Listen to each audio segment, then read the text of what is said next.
He's conveniently come back briefly because Odin's summoned some dark powers from the universe, and it's very costly, but he's come back to retrieve Loki, who's running madness on Earth and, you know, in chaos, and also to ask some questions, you know, that Loki's been missing and now he's turned up on Earth, and so Thor wants to know, you know, why and how did this happen and where did we go wrong and what have you.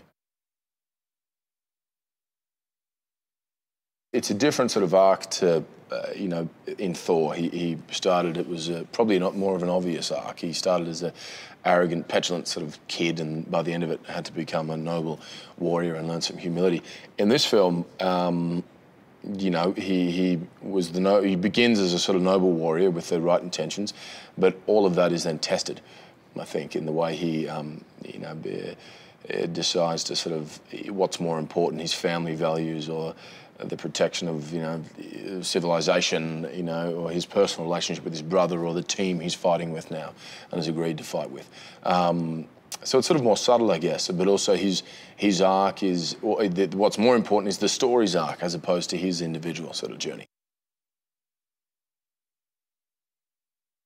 Yeah, it's a kind of like the most dysfunctional family you'd ever meet, I think. I mean, Josh said early on about, you know, they're all incredibly powerful, but because of their abilities and their power, they're very alone as well. And I think because, you know, or initially they come into this group and think, we don't fit together, you know, I run the world or I run this realm and you take care of that.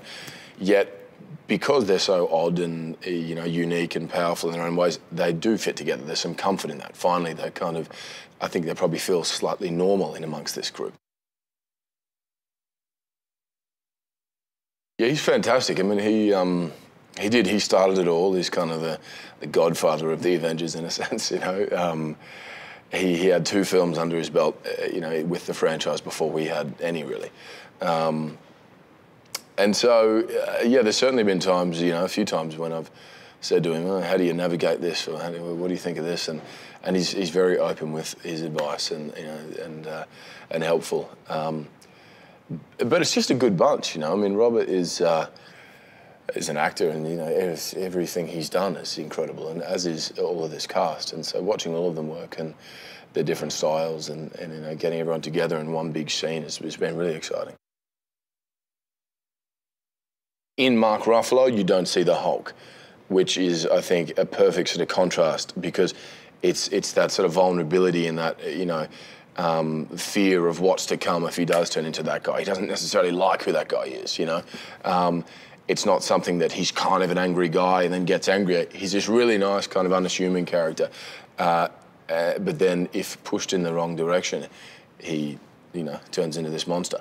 And it's great seeing Mark play with that, because he just has a incredibly sort of endearing quality about him, and humility, and, you know, he's the sort of, there's no bravado, you know, and especially when you know what he can become. I think that's what's the really nice contrast.